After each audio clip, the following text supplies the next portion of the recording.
about to make my egg bake, and it requires all of these ingredients. I haven't made it in a really long time, but hash browns, cheese, peppers and onions, and ham.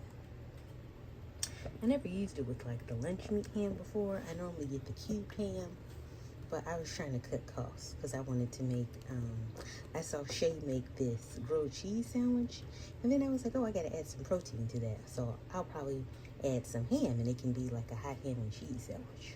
So I was only getting the one ham today. But let me get started assembling the ingredients. Also, what you don't see here is the eggs and milk. So that's it. Let me just get to going, and I'll get back with you guys. Half and half. I just got vitamin D whole milk. And I don't normally measure, so I don't know how much I normally put in here, but I'm just going to put about a half a cup. Oh, stir this up.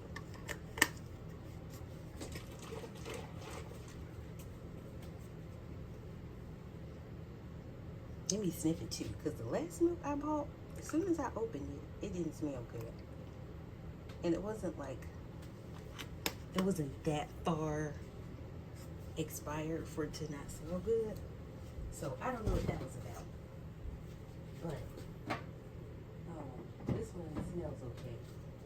So I don't know. That's why I don't like to buy milk, because I don't really drink milk like that. But I said I might make some hot cocoa too. Okay, so I got the eggs in here, and I'm gonna try to whisk them up. I didn't want to get,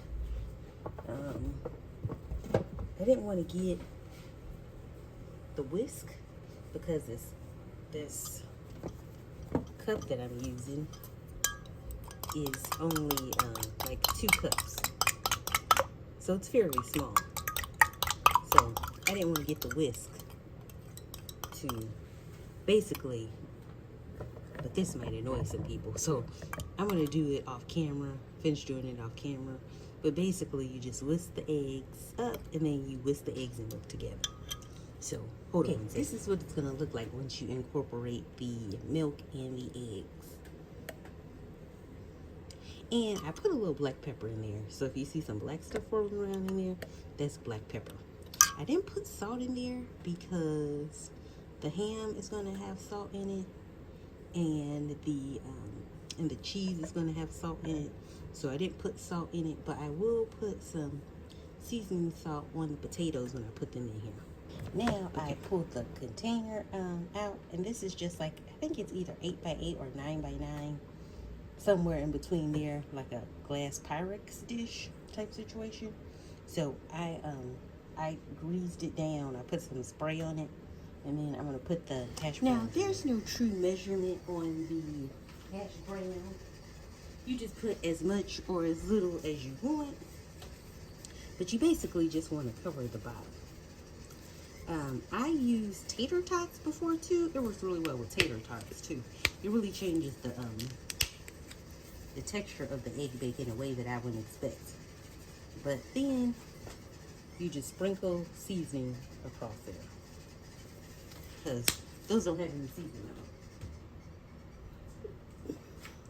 But if you don't want to use,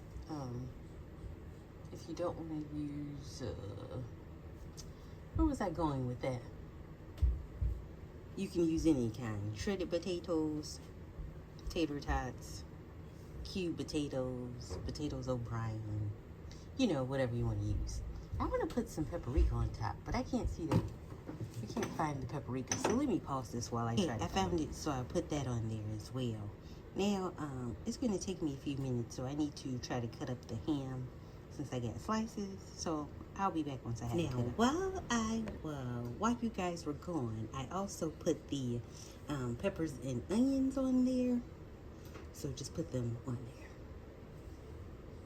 Now I'm gonna cut the ham, and I'll be back. Okay, while you guys were gone, I put a thin layer of cheese. It probably was like maybe 1 handful, and my hands are tiny, so not that much. And I cut the ham. Now this is Black Forest ham, and I never had Black Forest ham before.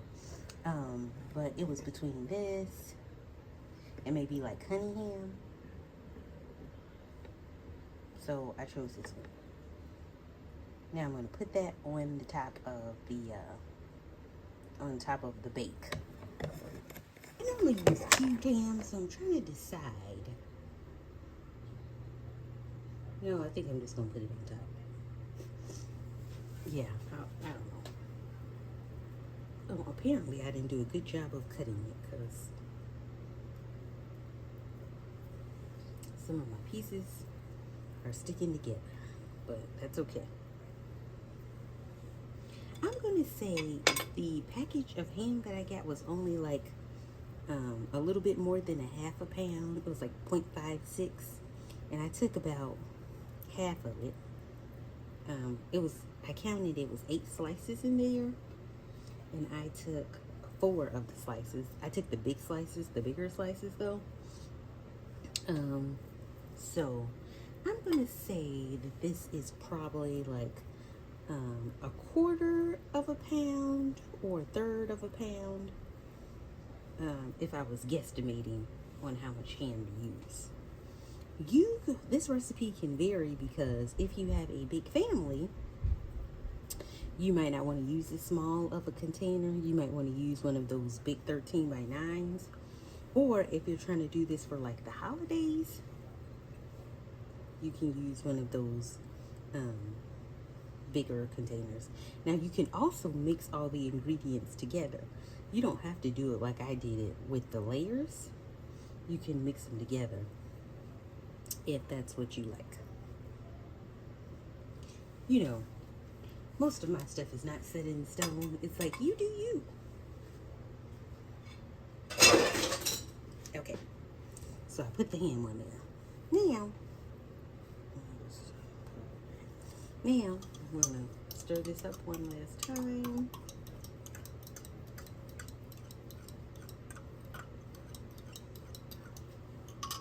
And I'm gonna pour it on top. Now, this part is very important. You want to make sure that you kind of pour some in every area. You want to make sure that all of it gets a little bit of the eggy mixture.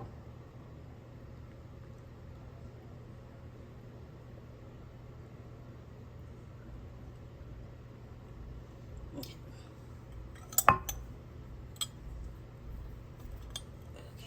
Put this in the sink. I'm going to kind of make sure. Okay. Oh, I hit you guys. Sorry. Okay. So, it's going to be a bit more of an experiment this time because I'm not used to using these slices. But you know, with how expensive everything is, I didn't want to buy slices in cubed ham. So, I'm going to cut down on food waste, because if I would have bought slices in cubed ham, something probably would have got wasted, and it probably would have been the slices. Okay, so now after you do this, you're going to put cheese on top.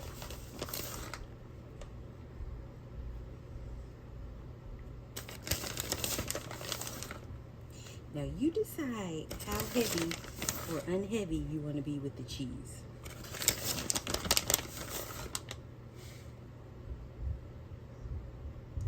I'm using Kobe Jack because I really like Kobe Jack, but you use whatever is your favorite cheese. And this is probably already like a half a bag when I got to it, so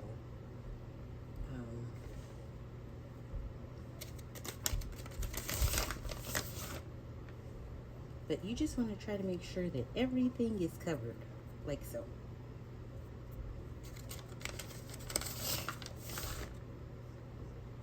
Okay. And I still got a little bit of cheese left in here. I want to use this in case I need it for something else. I might need it for something else, because I didn't buy any cheese. Oh, that's okay. I got Mexican cheese for my next recipe.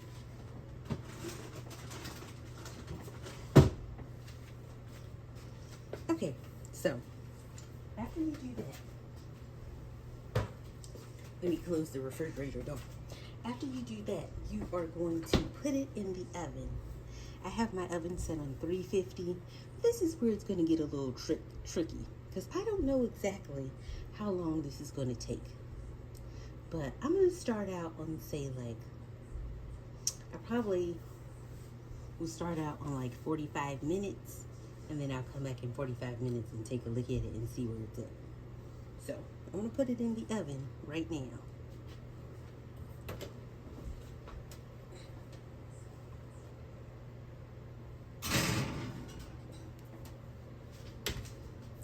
Alexa, set a timer for 45 minutes.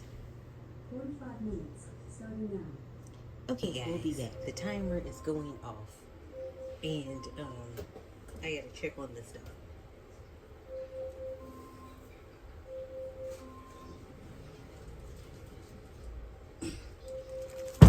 Now, since it had been so long since I made it, I can't remember if I used to cook it with the foil on or with the foil off. So I put some foil on after I put it in the oven.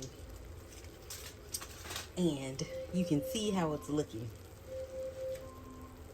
And this is 45. This is after cooking it 45 minutes. So I'm going to put it in there probably for another 15 minutes, 10 to 15 minutes. And we'll come back and see what it looks like from there. The timer went off again after I added the extra 10 minutes. And it's not quite as brown as I would like it to be. So I'm going to add another 5 minutes. Okay, guys, the timer went off again, so it has cooked.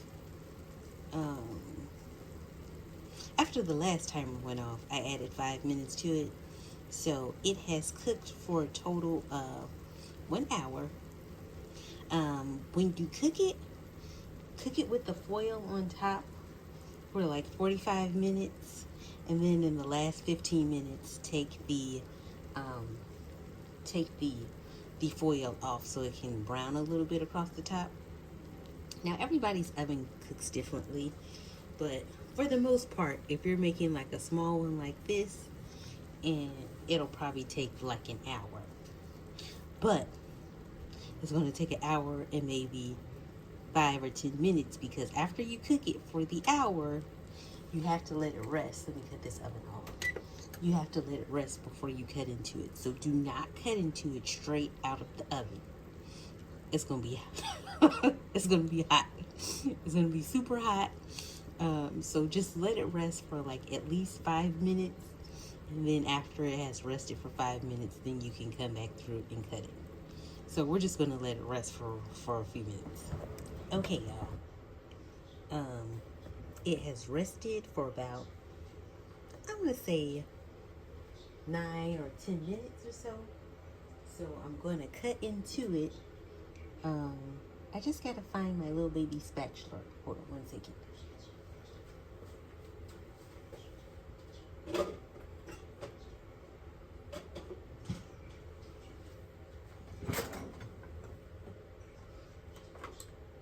Oh, here it is. This is where I normally like to keep it. Hold on 1 second.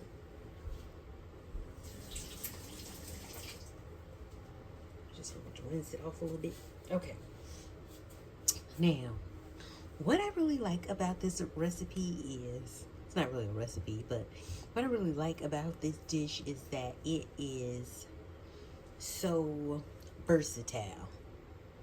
So the way I made it is kind of how you would make like a Denver omelet, or a Denver skillet, or a Western skillet, you know, kind of like with those ingredients. But this recipe is fairly adaptable. If you're trying to be low carb, then don't put the hash browns on the bottom. If you want to make it like keto, then don't put the hash browns on the bottom and just put the toppings on.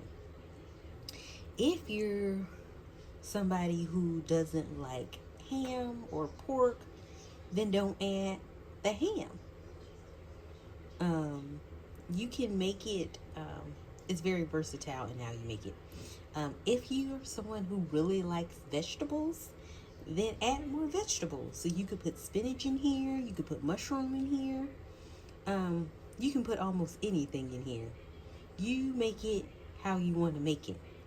It's very versatile. It's very adaptable. So when you guys are making it, don't feel that you have to make it the way I made it. You can make it however you want to make it. If you're going to use, I only use like 6 eggs in this. But if you're going to use one of those bigger skit, like the 13 by 9, you'll probably need more like a dozen.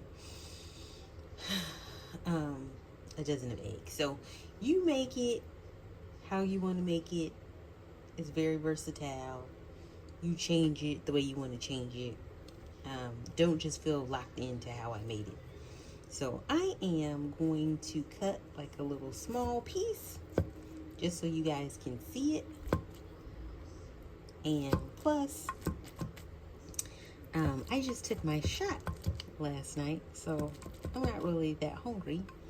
So I'm gonna have like a little corner piece because I'm a corner piece type of girl.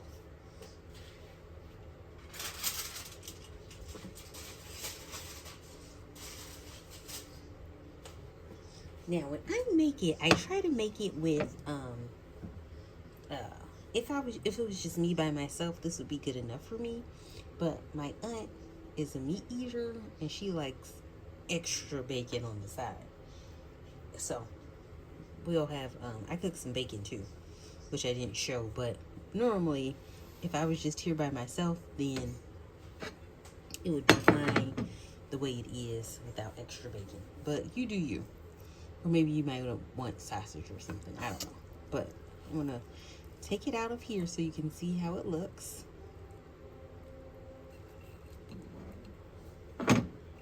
So, put a little piece on there for me.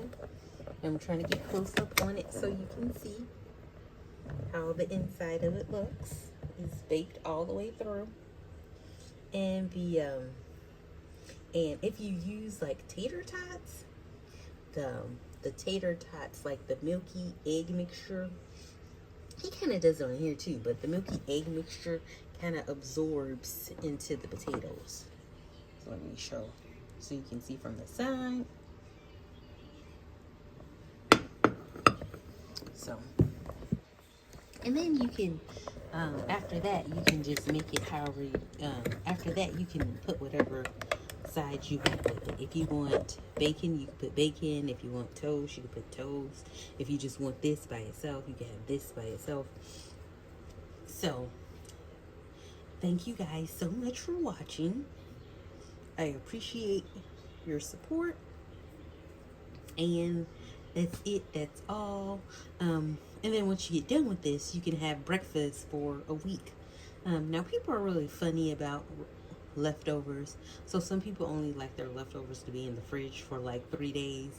So you might want to just cut you like 3 days worth and then put the rest well, you can cut it all up, but just have 3 days worth in the refrigerator and then put the rest in the freezer and then bring it out when you're ready. That's totally up to you. You do you. Since I'll be eating off of it and my aunt will be eating off of it, I'm not necessarily worried about it going bad, but if I was worried about it going bad, or if I lived alone, then I would just put some of it, leave some of it out, and then put the rest of it in the freezer, and then just wrap it up in foil really good and bring it back out when I'm ready to eat. So that is it. That is all. I am so grateful for you guys, and I'll talk with you later.